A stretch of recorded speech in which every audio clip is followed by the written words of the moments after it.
Old home में बैठे एक शख्स ने अपने बेटों को अपने जन्मदिन वाले दिन खत लिखा, जिसको बेटों ने ये कहकर यहाँ भेजा कि ये आपके लिए ठीक जगह है।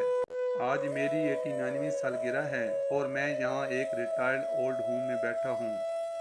मेरे सामने एक प्लेट में डम्पल्स रखी हुई हैं। मुझे नहीं मालूम कि मेरे लिए ये किसने बनाई हैं, और ना ही ये कि सालगिरह की मुबारकबाद कौन देगा। मेरी 3 औलादें हैं, लेकिन मैंने इन्हें बहुत अरसे से नहीं देखा। वो मुझे ये कहकर छोड़ गए कि ये भले के लिए है, लेकिन वक्त गुजरता जा रहा है और फ़ोन की घंटी नहीं बजती।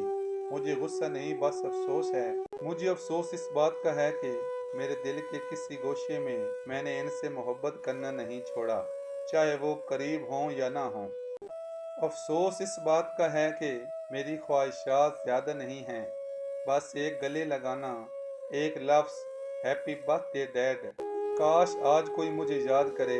अगर आप ये पैगाम पढ़ रहे हैं तो मुझे एक लम्हे के लिए याद कर लें, इसलिए नहीं कि आप मुझे जानते हैं, बल्कि इसलिए कि कभी कभार एक अजनबी भी वहाँ रोशनी ला सकता है जहाँ सिर्फ खामोशी हो।